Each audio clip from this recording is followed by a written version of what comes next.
तो अब हम लोग एंडोमेम्ब्रेन सिस्टम के सेकंड पार्ट पे पहुंचते हैं और नेक्स्ट ऑर्गेनेल जो हम लोग देखेंगे वो है Golgi apparatus which is a part of endomembrane system. तो अगर इसका ओवरऑल आउटलाइन हम आपको बताएं तो याद करिए एंडोप्लाज्मिक रेटिकुलम जो कि न्यूक्लियर मेम्ब्रेन से अटैच्ड था वही कंटिन्यू हो रहा था विद द गोल्जी बॉडी। अब एंडोप्लाज्मिक रेटिकुलम से अटैच्ड है गोल्जी बॉडी। आप इसका स्ट्रक्चर ध्यान से देखें, इसमें एक सिस या फॉर्मिंग फेस दिख रहा है जो कि एंडोप्लाज्मिक रेटिकुलम की तरफ है। और ये बेसिकली बनता कैसे है कि ईआर से जो वेजिकल्स आते हैं लाइक दिस ये वेजिकल्स जो है बेसिकली आपस में ज्वाइन हो जाते हैं और ज्वाइन यानी जुड़ने के बाद ये इस तरह का एक स्ट्रक्चर तैयार करते हैं जिसको हम कहते हैं which is known as cisternae. तो चूंकि इस फेज पे गोल्जी बॉडी तैयार हो रही है, बन रही है, इसलिए इसको सिस फेज या फॉर्मिंग फेज कहा जाता है। जैसे ईआर में हमने देखा था कि सिस्टर्नी के अंदर जो है वो खाली स्पेस हुआ करता था। सिमिलरली यहाँ गोल्जी बॉडी में भी सिस्टर्नी के अंदर जो खाली स्पेस होता है उसको हम कहते हैं ल्यूमन, और इसी में इसका मैट्रिक्स या ग्राउंड सब्सटेंस भरा होता है। फिर सिस फेज जो है उसके बाद धीरे धीरे ये सिस्टर्नी का साइज बड़ा होता जाता है जैसे जैसे वेसिकल्स आके फ्यूज होती जाती हैं। ये मीडियल इलाका है गोल्जी बॉडी का, और यहां से फिर जैसे जैसे आगे की तरफ बढ़ रहा है गोल्जी बॉडी, इधर ट्रांस या मैच्योरिंग फेज फाइनली हमको नजर आ रहा है। और इन फेजेस में से छोटे छोटे वेसिकल्स जो है वो फॉर्म होके रिलीज होते रहते हैं। तो कोटेड वेसिकल्स हो गए, सेक्रेटरी वेसिकल्स हो गए, न्यूली फॉर्म्ड वेसिकल्स, इस तरह से इसमें से यानी कि ट्रांस या मैच्योरिंग फेज की तरफ से निकलते रहते हैं। तो कुल मिला के अगर ये पूरा सेटअप आप देखें गोल्जी बॉडी का तो आपको ये समझ में आएगा कि गोल्जी बॉडी कोई एक स्टैटिक ऑर्गेनेल नहीं है। ये गोल्जी बॉडी बेसिकली एक डायनामिक ऑर्गेनेल है। इसका मतलब क्या हो गया कि ये लगातार एक फेज पे बन रहा है और दूसरे फेज पे वो खत्म हो रहा है। खत्म कैसे हो रहा है कि यहाँ का जो मटेरियल है वो कन्वर्ट हो जा रहा है या वो रिलीज हो जा रहा है in the form of these vesicles, और ये वेसिकल्स आगे की तरफ ट्रेवल करेंगे depending upon the requirement of the cell. तो ये एक डायनामिक ऑर्गेनेल है, बनता बिगड़ता रह रहा है, लगातार कॉन्टिन्यूअस फॉर्मेशन एंड डिफॉर्मेशन की प्रोसेस चल रही है। अब इसके फैक्ट्स वगैरह हम पहले देखें तो और चीजें डिटेल में समझ में आएंगी। गोल्जी कॉम्प्लेक्स इसको किन्होंने टर्म दिया सबसे पहले? कैमिलो गोल्जी, जिनके नाम पे ही ये ऑर्गेनेल का नाम पड़ा। इन्होंने इस ऑर्गेनेल को कहां पे रिकॉग्नाइज किया था? In the nerve cells of bar owl, उल्लू की नर्व सेल्स में इन्होंने इसको ऑब्जर्व किया, रिकॉग्नाइज किया इन 1898। ये ऐसा ऑर्गेनेल है जो सभी यूकैरियोटिक सेल्स में पाया जाता है accept in mature sieve tubes of plants जो कि फ्लोएम का पार्ट होते हैं, और mature RBCs of mammals, sperm cells of bryophytes and pteridophytes. यानी जो पिंक कलर से हमने अंडरलाइन किया है, इन सेल्स में गोल्जी कॉम्प्लेक्स नहीं पाया जाता है। इसके अलावा it is absent in prokaryotic cells, prokaryotic cells में भी ये एब्सेंट होता है। प्लांट्स की अगर हम बात करें तो प्लांट्स में it is composed of unconnected units called dictyosomes. तो ये बात आपको ध्यान रखनी है कि प्लांट्स में गोल्जी कॉम्प्लेक्स को डिक्टियोसोम्स कहते हैं। डिफरेंट नाम इसलिए दिया गया कि यहाँ पे जो इंडिविजुअल यूनिट्स या सिस्टर्नी है वो आपस में कनेक्टेड नहीं रहती हैं। नेक्स्ट पॉइंट है कि it is surrounded by a zone of cytoplasm which is devoid of organelles। Devoid का मतलब होता है एब्सेंट होना, तो डिवॉइड ऑफ ऑर्गेनेल्स। और चूंकि इस साइटोप्लाज्म के इलाके में जो गोल्जी बॉडी को सराउंड कर रहा है वहां कोई ऑर्गेनेल नहीं है, therefore it is called as zone of exclusion. Exclusion मतलब छोड़ देना, एक्सक्लूसिव। गोल्जी बॉडी का या गोल्जी कॉम्प्लेक्स का अरेंजमेंट कैसा होता है? ये प्रेजेंट होता है parallelly arranged interconnecting system of cluster of smooth membranes having a central stack of flattened sacs और सिस्टर्नी। तो सिंपल लैंग्वेज में अगर इसको समझिए कि ये जो फ्लैटेंड सैक्स या सिस्टर्नी है ये पैरेलली अरेंज्ड होती हैं, एक दूसरे से इंटरकनेक्टेड रहती हैं और क्लस्टर बनाती हैं सेंट्रल स्टैक में पूरा। अगर सिस्टर्नी के डायमीटर, इंडिविजुअल सिस्टर्नी के डायमीटर की बात करें तो इसका साइज जो होता है 0.5 माइक्रोन से 1 माइक्रोन के डायमीटर का होता है।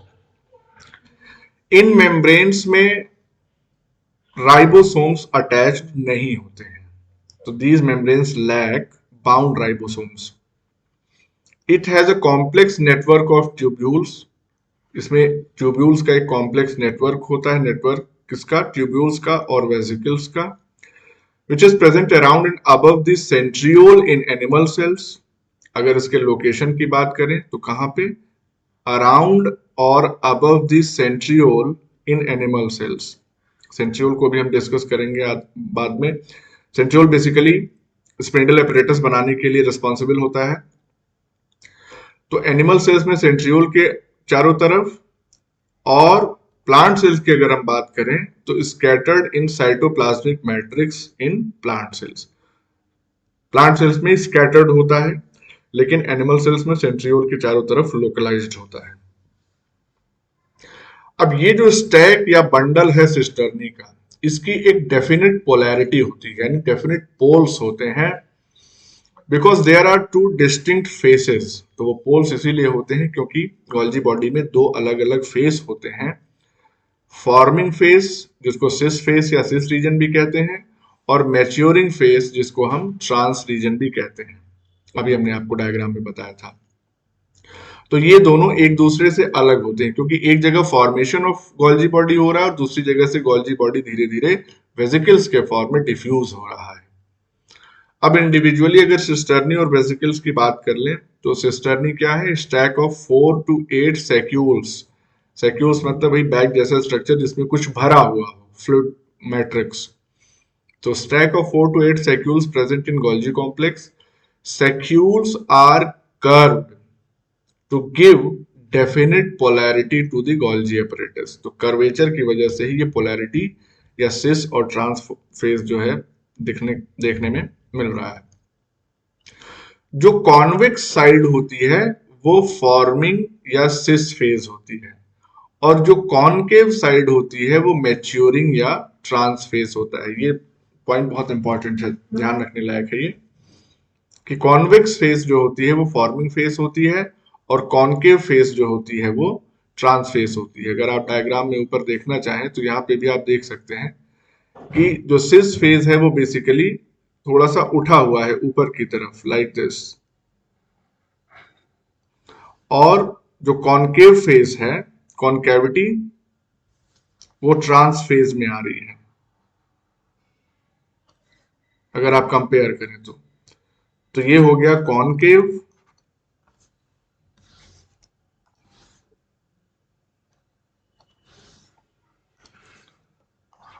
कॉनकेव फेस, और सिस फेस जो हो जाएगी वो कॉन्वेक्स फेस हो जाएगी, क्योंकि इस पे भी कई क्वेश्चंस पूछे जा चुके हैं। वापस से आते हैं अपने डिस्कशन पे। वेसिकल्स की अगर हम बात करें तो वेसिकल्स आर स्मॉल सैक्स, बहुत छोटे छोटे इस तरह से होते हैं vesicles, attached to the tips of tubules at various levels in the network. Tubules के टिप पे अलग अलग जगह पे अटैच्ड होते हैं। ये भी दो टाइप के होते हैं, स्मूथ और कोटेड। तो इसमें जो कोटेड वेसिकल्स होते हैं इनकी सरफेस रफ होती है और दे इलाबोरेट मेम्ब्रेन प्रोटीन्स। कहने का मतलब ये है कि उनकी सरफेस पे मेम्ब्रेन प्रोटीन्स प्रेजेंट होती हैं। स्मूथ वेसिकल्स जो होते हैं उनकी सरफेस स्मूथ होगी, no doubt. They contain secretory substances and are hence known as secretion vesicles. तो उनमें ऐसे सब्सटेंसेस भरे रहते हैं जिनका बाद में फाइनली सेल सिक्रीशन करने वाली होती है। तो सिस्टर्नी हो गए, वेसिकल्स हो गई। अब आते हैं ट्यूब्यूल्स पे। तो ट्यूब्यूल्स क्या करते हैं? They form A complicated network towards periphery and maturing phase of the apparatus. Actually, tubules arise due to fenestrations of the cisternae and interconnect different cisternae. तो ट्यूब्यूल्स कैसे अराइज हो रहे हैं? जब सिस्टर्नी का फेनेस्ट्रेशन होता है। ऐसे समझिए जैसे कि ये कोई गुब्बारा है और इस गुब्बारे के अंदर से, अंदर की तरफ से ऐसे फिंगर अगर बाहर की तरफ प्रोजेक्ट किया जाए तो गुब्बारे का शेप कैसा हो जाएगा? It will be like this. तो यही बेसिकली क्या कहला रहा है? This is the fenestration. और इसी फेनेस्ट्रेशन की वजह से ये क्या स्ट्रक्चर अपीयर हो गया? This will be called as tubule. Vacuoles की अगर हम बात करें तो गोल्जियन वैक्यूल्स जो होते हैं ये क्या है? They are expanded parts of the cisternae. Cisternae ऐसे आ रही है, इसी का एक्सपैंडेड पार्ट जो हो जाएगा वो that will be called as Golgian vacuoles. Exactly ये वाला है। They develop from the maturing phase. तो कहाँ डेवलप होते हैं? मैच्योरिंग फेज से। एंड कंटेन एमॉर्फस और ग्रेन्युलर सब्सटेंसेस। एमॉर्फस या ग्रेनुलर सब्सटेंसेस। एमॉर्फस मतलब कि जो ट्रांसपेरेंट नहीं होता है उसको हम कहते हैं बेसिकली। ग्रेन्यूल्स प्रेजेंट होते हैं तो ग्रेनुलर सब्सटेंस हो गया। Some of the Golgian vacuoles function as lysosomes. ये बहुत इंपॉर्टेंट बात है कि लाइसोसोम के फॉर्मेशन के लिए कौन जिम्मेदार है? Golgian vacuoles. अब अगर हम बात करें तो ये तो हमने पार्ट्स देख लिए गोल्जी कॉम्प्लेक्स के, सिस्टर्नी, वेसिकल्स, ट्यूब्यूल्स और वैक्यूल्स। फंक्शंस की अब हम बात करते हैं। तो गोल्जी एपरेटस क्या करता है? It helps in recycling of broken plasma membrane during endocytosis. Endocytosis में के दौरान जो प्लाज्मा मेम्ब्रेन का हिस्सा टूट जाता है एंडोसाइटिक वेसिकल्स बनाने के लिए, उसको वापस से प्लाज्मा मेम्ब्रेन पे जोड़ने के लिए भेजने का काम गोल्जी कॉम्प्लेक्स करता है। It is also responsible for concentrating and packaging the products of cells within a soluble protein coat and is sent out of cells through exocytosis or reverse pinocytosis. कहने का मतलब ये है कि अगर सेल के अंदर से किसी मटेरियल को बाहर भेजना है तो उसको भी कंसंट्रेट करके पैकेज करने की जिम्मेदारी वो किसकी होती है? गोल्जी बॉडी की ही होती है। Golgi complex transforms membrane of one type into other type. एक तरह की मेम्ब्रेन को दूसरे तरह की मेम्ब्रेन में ट्रांसफॉर्म करता है। जैसे कि membrane of ER is transformed into selectively permeable plasma membrane और डिफरेंशिएटेड मेम्ब्रेन ऑफ लाइसोसोम। ध्यान दीजिए, एक्चुअली में लाइसोसोम के अंदर जो भी एंजाइम आने हैं उसके प्रिकर्सर्स को कौन बनाता है? Endoplasmic reticulum. तो ER जो है उन प्रिकर्सर्स को एक मेम्ब्रेन में पैक करके गोल्जी बॉडी के पास भेजता है और गोल्जी बॉडी क्या करती है? उस ER ऑफ मतलब मेम्ब्रेन ऑफ ER को मॉडिफाई कर देती है, ट्रांसफॉर्म कर देती है into selectively permeable plasma membrane या डिफरेंशिएटेड मेम्ब्रेन ऑफ लाइसोसोम। तो there is a difference between membrane of ER and membrane of lysosome, और ये डिफरेंस क्यों आ रहा है? Because of Golgi body. अगला फंक्शन क्या है? Synthesis of glycolipids and glycoproteins. तो ये तो हम जानते हैं, कॉमन फंक्शन है। Bye combining carbohydrates to lipids and proteins synthesized by ER। तो ER के द्वारा लिपिड्स और प्रोटीन्स की जब सिंथेसिस कर ली जाती है तो इन लिपिड्स और प्रोटीन्स पे कार्बोहाइड्रेट जोड़ने का काम गोल्जी बॉडी करता है, जिसकी वजह से हमको ग्लाइकोलिपिड्स और ग्लाइकोप्रोटीन्स मिलते हैं। नेक्स्ट फंक्शन क्या है? Both simple and complex carbohydrates. Simple में आपके एग्जांपल्स हैं सियालिक एसिड, गैलेक्टोज, और कॉम्प्लेक्स में एग्जांपल है हमारे पास mucopolysaccharides, hyaluronic acid, chondroitin sulphate. ये सब basically mucopolysaccharide, hyaluronic acid, chondroitin sulphate, ये सब कनेक्टिव टिश्यू का ग्राउंड सब्सटेंस तैयार करते हैं। इसके अलावा अगर प्लांट्स की बात करें तो ये म्यूकोपॉलीसेकेराइड वगैरह जो है म्यूसिलेजिनस सब्सटेंसेस तैयार करते हैं, जैसे कि भिंडी में आपने देखा होगा काटते हैं तो भिंडी में से वो लेबलिबा सा जो निकलता है, या फिर एलोवेरा का जो सब्सटेंस होता है ग्राउंड सब्सटेंस, तो ये सारा तैयार इन्हीं की वजह से, इन कॉम्प्लेक्स कार्बोहाइड्रेट्स की वजह से होता है। तो इनकी सिंथेसिस एक्चुअली कहाँ होती है? They are synthesised inside Golgi complex. Golgi complex इनको सिंथेसाइज करता है। नेक्स्ट फंक्शन क्या है? Golgi complex assists in fat transport. Fat के ट्रांसपोर्ट में असिस्ट करता है by transferring fatty acids and glycerols absorb by intestinal epithelium to lacteal. Actually में ये थोड़ा सा कॉम्प्लिकेटेड मैटर है। इसमें बेसिकली क्या होता है कि जैसे मान लीजिए ये इंटेस्टाइन की वॉल है और यहाँ पे फैट वगैरह प्रेजेंट है, येलो कलर में हम बना रहे हैं, तो ये क्या है? This is fat. तो इसको एब्जॉर्ब होना है इंटेस्टाइन से। तो एब्जॉर्ब होने के लिए इसके पास इंटेस्टाइन के ही बगल में एक कैपिलरी होती है जिसको हम कहते हैं लैक्टील, जिसमें फैट का एब्जॉर्प्शन ही होता है, बाकी चीजों का एब्जॉर्प्शन तो ब्लड कैपिलरी में होता है। तो ये एब्जॉर्प्शन कराने की, फैट का एब्जॉर्प्शन इनटू लैक्टील, ये कराने की जिम्मेदारी भी गोल्जी कॉम्प्लेक्स अच्छे तरीके से बखूबी निभाता है।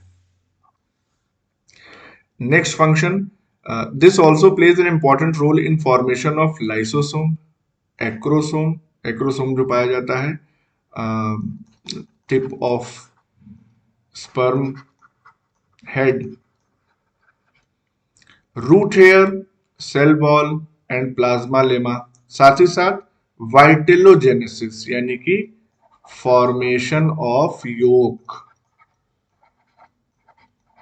अंडे का जो पीला वाला हिस्सा होता है जिसको योग कहते हैं, उसके फॉर्मेशन के लिए भी गोल्जी बॉडी अहम रोल प्ले करता है। तो ये गोल्जी बॉडी के बारे में काफी डिटेल्स थी, इसको याद रखें। नेक्स्ट ऑर्गेनेल हमारा है लाइसोसोम्स।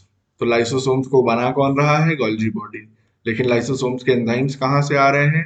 एंडोप्लाज्मिक रेटिकुलम से। तो देखिए सब एक दूसरे से इंटरकनेक्टेड है, इसीलिए ये एंडोमेम्ब्रेन सिस्टम तैयार करते हैं।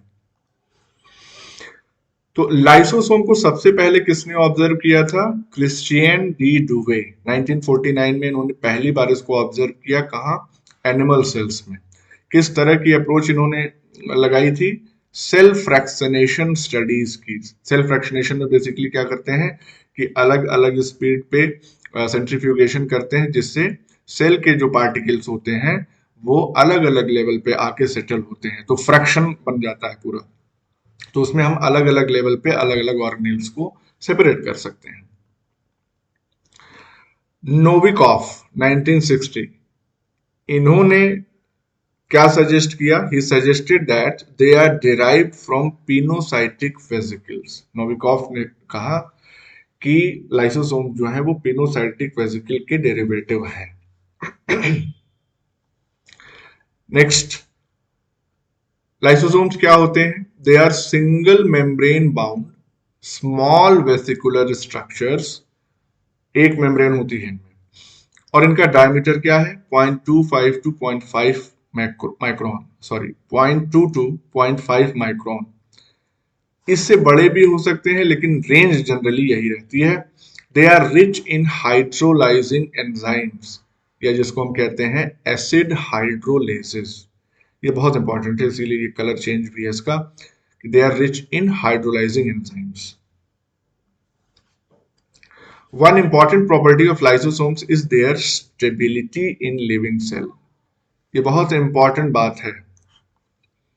क्यों? क्योंकि अगर लाइसोसोम स्टेबल नहीं होगा तो चूंकि इसके अंदर इतने जबरदस्त एंजाइम्स प्रेजेंट हैं कि अगर लाइसोसोम रप्चर हुआ तो पूरी की पूरी सेल खत्म हो जाएगी, तबाह हो जाएगी इन एंजाइम्स की वजह से। इसीलिए इसका स्टेबिलिटी जो इशू है वो बहुत इंपॉर्टेंट रोल प्ले करता है पूरे सेल के स्टेबिलिटी में। तो the enzymes are enclosed by a membrane and are not readily available to the substrate. ऐसा नहीं है कि सबस्ट्रेट तुरंत गया और तुरंत लाइसोसोम्स ने अपना एंजाइम डिलीवर कर दिया।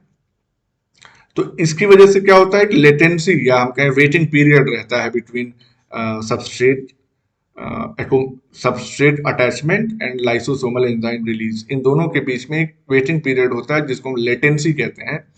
तो this so called latency of the lysosomal enzyme is due to presence of the membrane. और ये जो अलग टाइप की मेम्ब्रेन इसमें लाइसोसोम्स में आ रही है, ये किस वजह से आ रही है? It is because of modification done by Golgi body, अभी हमने देखा था। तो the membrane is resistant to the enzymes that it encloses. मतलब इस मेम्ब्रेन के अंदर जो एंजाइम्स भरे हुए हैं, उन एंजाइम्स के लिए इस मेम्ब्रेन में रेजिस्टेंस होता है, यानी वो एंजाइम्स इस मेम्ब्रेन को तबाह नहीं कर सकते। And the entire process of digestion is carried out with in the lysosome. Lysosome के अंदर ही डाइजेशन का काम होगा, ऐसा नहीं होगा कि लाइसोसोम अपना एंजाइमेटिक कंटेंट बाहर रिलीज करे साइटोप्लाज्म में। In this way, it protects the rest of the cell from destructive effect of the enzymes, and its stability is of fundamental importance to the normal function of the cell. Function तो छोड़ दीजिए, survival of the cell के लिए fundamental importance रखता है इसकी stability. अब आते हैं हम स्ट्रक्चर पे। तो स्ट्रक्चर जो है बेसिकली हर एक लाइसोसोम क्या है? It is a small vesicle surrounded by a single membrane. देखा हमने लगभग इसमें 50 स्ट्रॉन्ग हाइड्रोलिटिक एंजाइम्स या एसिड हाइड्रोलेसेस प्रेजेंट होते हैं which are capable of digesting or breaking down all powerful biological substances. You name it, an enzyme will be there in lysosome to degrade it. Lysosomal membrane is generally strengthened by, अब देखें lysosome membrane क्यों इतनी strong होती है? क्योंकि इसकी membrane में cholesterol present होता है, कॉर्टिसोन, हिपेरिन, ये सारी चीजें प्रेजेंट होती हैं जो बेसिकली मेम्ब्रेन स्टेबलाइजर्स का काम करती हैं, मेम्ब्रेन को एडिशनल स्टेबिलिटी प्रोवाइड करती हैं। एक्सेस ऑफ लाइपोसोल्यूबल विटामिन, यानी कि लिपिड सोल्यूबल जो विटामिन होते हैं, vitamin D, E, K, A, steroidal sex hormones, bile salts, X-rays and UV rays make the lysosomal membrane fragile।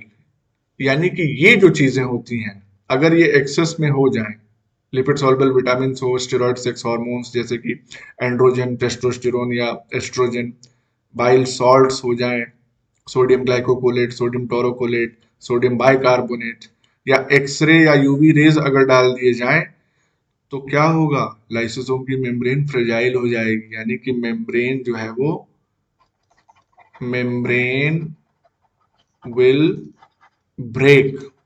और अगर मेम्ब्रेन ब्रेक हो जाएगी या रप्चर हो जाएगी तो क्या होगा? लाइसोसोम के अंदर का मटेरियल निकल आएगा और सेल पूरी तबाह हो जाएगी।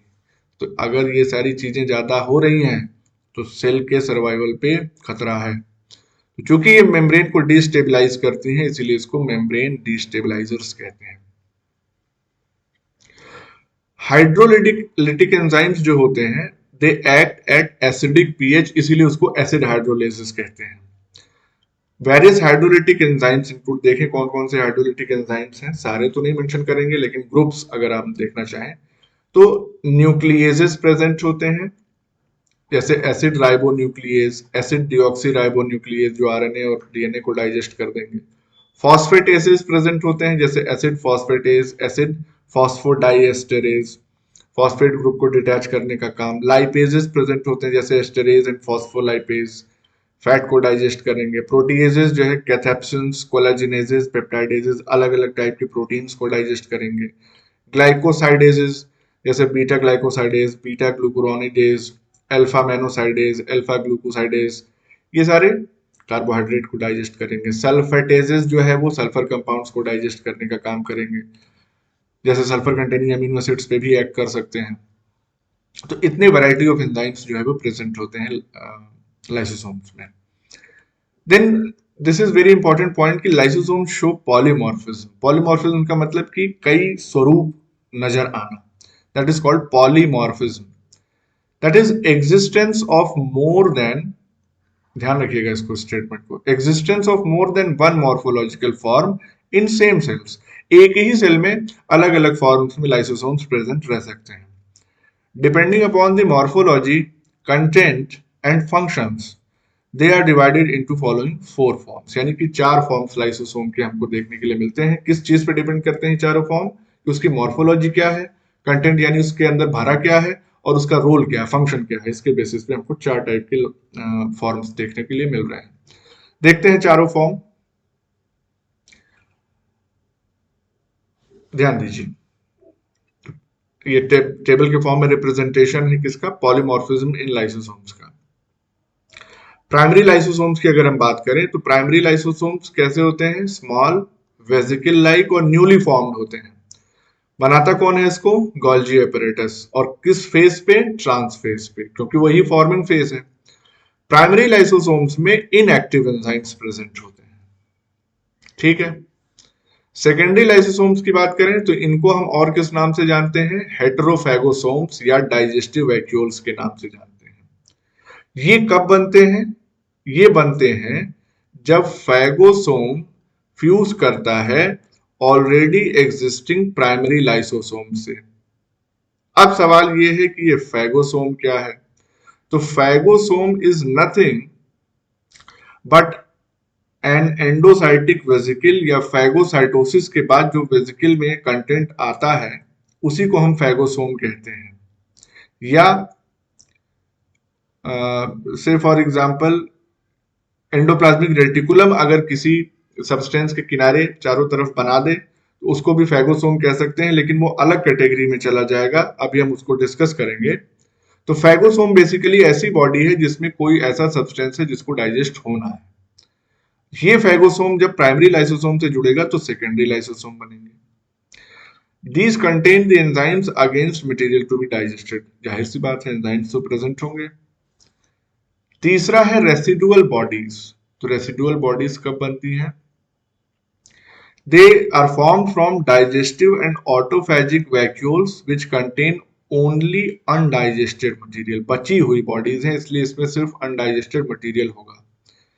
Residual bodies pass outwardly, come in contact with plasma lemma and throw their contents to the outside through ephagy या exocytosis. ये बाहर कर देंगे अपना content. Then we have these autophagic vacuoles. Autophagic vacuoles कैसे बनते हैं, formed by union of many primary lysosomes around old or dead intracellular organelles. They surround them with vacuolar membrane and digest them by autolysis या autodigestion, मतलब अपने आप को ही digest कर रहे हैं, अपना ही ब्रेक डाउन कर रहे हैं, तो ऑटोलिसिस या ऑटोडाइजेशन कहेंगे। अब इसको हम डायग्राम से अगर समझ लें तो ज्यादा क्लियर होगा। ध्यान दीजिए,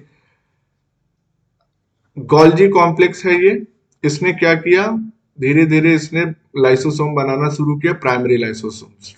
तो ये ट्रांस फेज हो गया जहां पे प्राइमरी लाइसोसोम्स दोनों साइड यहाँ पे दिखाए जा रहे हैं।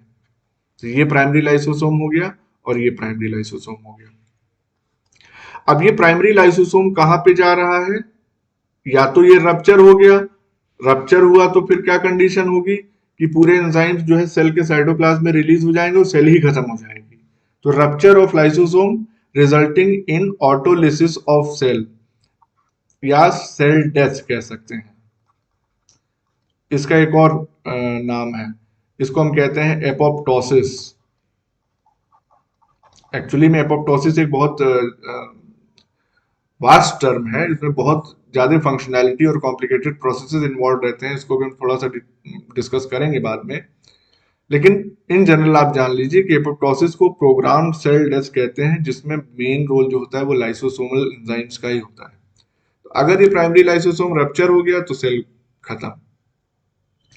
अगर ये प्राइमरी लाइसोसोम दूसरे केस में देखिए, ये ट्रेवल करता हुआ आया और एक फैगोसाइटिक वैक्यूल से जुड़ा, देख रहे हैं ना, प्राइमरी लाइसोसोम और फैगोसाइटिक वैक्यूल ये आपस में जुड़ रहे हैं। ये फैगोसाइटिक वैक्यूल कहां से आ रहा है, ये बाहर से, बिकॉज ऑफ फैगोसाइटोसिस। कोई बैक्टीरिया आया सेल के पास, बैक्टीरिया ने उस सेल की फैगोसाइटोसिस कर ली और उसके चारों तरफ एक वैक्यूल क्रिएट कर दी। तो फेगोसाइटिक वैक्यूल और प्राइमरी लाइसोसोम ये जब आपस में जुड़ेंगे तो ये बनेगा हेटेरोफैजिक लाइसोसोम या हेटेरोफैगोसोम, या इसी को हम कहते हैं सेकेंडरी लाइसोसोम। अब क्या होगा, सेकेंडरी लाइसोसोम जब बना तो जो भी एंजाइम्स होंगे वो इस के अंदर जो मटेरियल है उसको डाइजेस्ट करेंगे।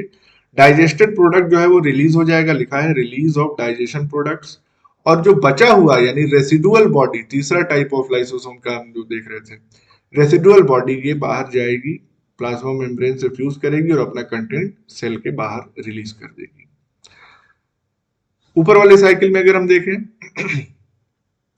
तो प्राइमरी लाइसोसोम हो सकता है ये प्राइमरी लाइसोसोम जाए सेल मेम्ब्रेन के पास और अपना एंजाइम सेल के बाहर रिलीज कर दे। तो इस कंडीशन में सेल की डेथ नहीं होगी क्योंकि सेल के बाहर रिलीज किया जा रहा है। दूसरे केस में यही प्राइमरी लाइसोसोम आगे की तरफ बढ़ रही है और ये किस चीज से फ्यूज हो रही है, ये फ्यूज हो रही है विद ऑटोफैजिक वेसिकल। ये ऑटोफैजिक वेसिकल बेसिकली कैसे बना, स्मूथ एंडोप्लाज्मिक रेटिकुलम ने क्या किया, ER creating a vesicle around mitochondria. एक माइटोकॉन्ड्रिया था, उसके चारों तरफ स्मूथ एंडोप्लाज्मिक रेटिकुलम ने वेसिकल बना दिया। और चूंकि माइटोकॉन्ड्रिया उसी सेल का पार्ट है इसीलिए अब ये जो स्ट्रक्चर बना इसको हम ऑटोफैजिक वेसिकल कहते हैं या वैक्यूल कहते हैं। जब ये ऑटोफैजिक वैक्यूल प्राइमरी लाइसोसोम से जुड़ेगा तब यहाँ पे ऑटोफैजिक लाइसोसोम या सेकेंडरी लाइसोसोम तैयार हो जाएगा और फिर वही स्टेप्स होंगे, ये तो दोनों में कॉमन स्टेप्स हैं। सेकेंडरी लाइसोसोम में जो भी कंटेंट है यहाँ पे डाइजेस्ट होगा, रेसिडुअल बॉडी बचेगी, डाइजेशन प्रोडक्ट एब्जॉर्ब हो जाएगा, रेसिडुअल बॉडी रिलीज कर देगा अपना content into the external medium. तो ये overall types and functioning of lysosome. कुछ एडिशनल फंक्शंस हम लाइसोसोम के देख लेते हैं। लाइसोसोम्स क्या करते हैं, they help in intracellular digestion, that is digestion through phagocytosis. इसके अलावा एक्स्ट्रा सेल्युलर डाइजेशन भी करते हैं, दैट इज थ्रू एक्सोसाइटोसिस। आप देखें एक्स्ट्रा सेल्युलर डाइजेशन का मतलब क्या हो गया, ये अपने एंजाइम्स बाहर की तरफ रिलीज कर रहे हैं एक्सोसाइटोसिस के थ्रू, तो बाहर के सराउंडिंग मीडियम में जो भी फूड प्रोडक्ट या जो भी बायोमोलिक्यूल होगा वो डाइजेस्ट हो जाएगा। इंट्रासेल्युलर स्कैवेंजिंग भी करते हैं। स्कैवेंजर मतलब जो मरी हुई चीजों को खाए, तो इंट्रासेल्युलर स्कैवेंजिंग का मतलब कि ओल्ड या यूजलेस ऑर्गेनेल्स जो सेल के अंदर प्रेजेंट है उनको खा जाता है। तो ये तीनों काम करता है, intracellular digestion, extra cellular digestion और इंट्रासेल्युलर स्कैवेंजिंग, ध्यान रखिएगा। फिर नेक्स्ट फंक्शन क्या है कि these are involve in renovation and turnover of cellular components by process of autophagy. Rejuvenate कर जाती है सेल, एक तरह से हम कहें भाई पुरानी चीजें खा के उससे जो इस्तेमाल करने लायक चीज थी वो रिलीज कर दी, अब वो उन चीजों से नए ऑर्गेनेल्स तैयार हो जाएंगे, तो नई चीज बनेगी तो रिनोवेट होगा ही। अगला फंक्शन क्या है कि they are active in remodelling of tissues. Tissues को रीमॉडलिंग या रीशेपिंग करने के लिए एक्टिव रोल प्ले करते हैं ये। जैसे टैडपोल जो लार्वा होता है वो जैसे जैसे बड़ा होता है तो उसकी पूंछ जो है वो गायब हो जाती है। तो कैसे गायब होती है, because of digestion bye these lysosomes, ये डाइजेस्ट कर देते हैं उस टेल को, तो रिमूवल ऑफ टैडपोल टेल। इसके अलावा regression of Wolffian and Muller's duct या मुलेरियंस डक्ट, इसके रिग्रेशन के लिए या इसके खात्मे के लिए भी लाइसोसोम्स ही जिम्मेदार होते हैं। अब ये वॉल्फियन डक्ट बेसिकली क्या होती है, तो वॉल्फियन डक्ट जो होती है ये एम्ब्रियोनिक स्ट्रक्चर होता है। एम्ब्रियोनिक स्ट्रक्चर जो क्या बनाता है, which forms male reproductive organ, male के रिप्रोडक्टिव ऑर्गन को ये बनाता है। तो अगर मेल में रिप्रोडक्टिव ऑर्गन बना रहा है तो फीमेल में क्या होगा, फीमेल में इसको खत्म होना जरूरी है, नहीं तो गड़बड़ हो जाएगा मामला। फीमेल में ये रिग्रेस हो जाता है, तो यानी कि रिग्रेसेस इन फीमेल, और किस वजह से? Due to lysosomal activity. तो ठीक है। इसी तरह से जो मूलर्स डक्ट होती है या मुलेरियन डक्ट इसको हम कहते हैं, तो मुलेरियन डक्ट क्या बनाती है? ये भी एक एम्ब्रियोनिक स्ट्रक्चर ही है जो कि फॉर्म्स फीमेल रिप्रोडक्टिव ऑर्गन, और इसको भी मेल्स में खत्म हो जाना चाहिए। तो वो खत्म कैसे होगा? Because of lysosomal activities. तो इस तरह से लाइसोसोम्स का बहुत इंपॉर्टेंट रोल है। इसके अलावा कुछ और फंक्शंस अगर हम लाइसोसोम्स के देखें, तो digestion of extracellular materials involve the release of primary lysosomes by exocytosis. अभी हमने डायग्राम में देखा। एग्जाम्पल अगर देखना चाहें तो ऑस्टियोक्लास्ट यानी कि bone eating cells may do so by the release of lysosomal enzymes that degrade the organic matrix। देखो, बोन जो होता है हमारी हड्डियां जो होती हैं वो बनती और बिगड़ती रहती हैं, मतलब उनमें shape of change through out life चलता रहता है। जैसे मान लीजिए, ध्यान दीजिएगा, अगर आप किसी बॉक्सर को देखेंगे तो बॉक्सर जो है वो लगातार मुक्के से प्रहार करता है, तो उसकी जो फिंगर की बोन्स होती हैं और ये कार्पल्स जो होते हैं, ये बहुत स्ट्रांग हो जाते हैं, थिक हो जाते हैं। क्यों? क्योंकि उसको ज्यादा फोर्स लगातार सहना है। तो उसको रीशेपिंग यानी कि रीमॉडलिंग करने का काम ऑस्टियोक्लास्ट या बोन ईटिंग सेल्स करती हैं। पुरानी सेल्स को खाती हैं तो नए सेल्स आते हैं, इससे और स्ट्रांग बनती है बोन। तो इसमें भी बेसिकली रोल किसका है? ऑस्टियोक्लास्ट में प्रेजेंट लाइसोसोमल एंजाइम्स का ही रोल है। इसी तरह रूमेटॉइड आर्थराइटिस एक बीमारी होती है जिसमें ये एक ऑटो इम्यून डिसऑर्डर है। रूमेटॉइड आर्थराइटिस यानी हमारा इम्यून सिस्टम ही हमारे सेल्स के खिलाफ काम करना शुरू कर देता है। इसमें बेसिकली क्या होता है कि लाइसोसोमल एंजाइम्स जो हैं, दे इरोड का मतलब घिस देती हैं किस कार्टिलेज ऑफ जॉइंट्स पे जो कार्टिलेज होते हैं, जो एक तरह से ल्यूब्रिकेशन के साथ साथ थोड़ा मैकेनिकल स्ट्रेंथ प्रोवाइड करते हैं। ल्यूब्रिकेशन के लिए तो खैर फ्लूइड होता है, लेकिन मैकेनिकल स्ट्रेंथ या सपोर्ट प्रोवाइड करते हैं जॉइंट्स को, वो कार्टिलेज घिस जाते हैं तो बड़ी दिक्कत होती है। फिर एक टर्म है क्राइनोफैजी। तो क्राइनोफैजी क्या है? It is a process by which excess secretory granules are removed by lysosomes. तो सेक्रेटरी ग्रेन्यूल्स जो गोल्जी बॉडी सिंथेसाइज कर रहा है, एक्सेस मात्रा में वो अगर है, तो उसको भी लाइसोसोम्स रिमूव कर देते हैं, उसके कंटेंट को डाइजेस्ट कर देते हैं। Then lysosomal enzymes of sperm acrosome. अभी ऊपर हमने आपको बताया कि एक्रोसोम जो है स्पर्म हेड के टिप पे पाया जाता है। It dissolve the egg membrane. Ovum के मेम्ब्रेन को ये डिसॉल्व करेगा, तब जाके स्पर्म की एंट्री होगी ओवम में। कब? During fertilisation. Certain diseases are caused by non-digestion of certain components due to absence or malfunctioning of required enzymes in the lysosomes। अगर लाइसोसोम्स के एंजाइम्स या तो एब्सेंट हो गए या अपना फंक्शन प्रॉपरली परफॉर्म नहीं कर पा रहे हैं, तो उस कंडीशन में बहुत तरीके की बीमारी हो जाती है, जैसे कि आर्थराइटिक जॉइंट्स में गाउट, हंटर सिंड्रोम, फार्बर्स डिजीज। नाम सिर्फ याद रखना है आपको, आर्थराइटिस जान ही रहे हैं, जॉइंट्स की स्वेलिंग, गाउट, गठिया। बाकी इन सिंड्रोम का नाम भी सिर्फ याद रखेंगे तो कोई दिक्कत नहीं है। तो लगभग 20 जेनेटिक या कॉन्जेनाइटल डिजीजेज ऐसी होती हैं ह्यूमंस में जो लाइसोसोमल एंजाइम्स के डेफिशिएंसी की वजह से होती हैं। तो इतना इंपॉर्टेंट रोल है लाइसोसोमल एंजाइम्स का। एक्सीडेंटल और pathological release of hydrolases from lysosomes causes breakage of chromosomes. अगर कभी गलती से लाइसोसोम्स का एंजाइम रिलीज हो गया, एक्सीडेंट से या गलती से, तो क्रोमोसोम्स तक टूट जाते हैं, या उनका एबनॉर्मल डिस्ट्रीब्यूशन हो सकता है माइटोसिस के दौरान, जिसकी वजह से कैंसर हो सकता है। Glycosidation of lipids that leads to synthesis of gangliosides and glycosphingolipids may also be altered in cancerous cells। तो कैंसरस सेल्स में तो खैर सारी ऑलमोस्ट ऑल मेटाबॉलिक एक्टिविटीज जो है वो डिस्टर्ब हो जाती हैं, तो लेकिन उसका काफी प्रोमिनेंट रोल होता है लाइसोसोमल एंजाइम्स का, अगर वो रिलीज हो गए तो इस तरह से lysosomes is complete now. Next we will meet in the next lecture, और उसमें हम लोग वैक्यूल्स डिस्कस करेंगे.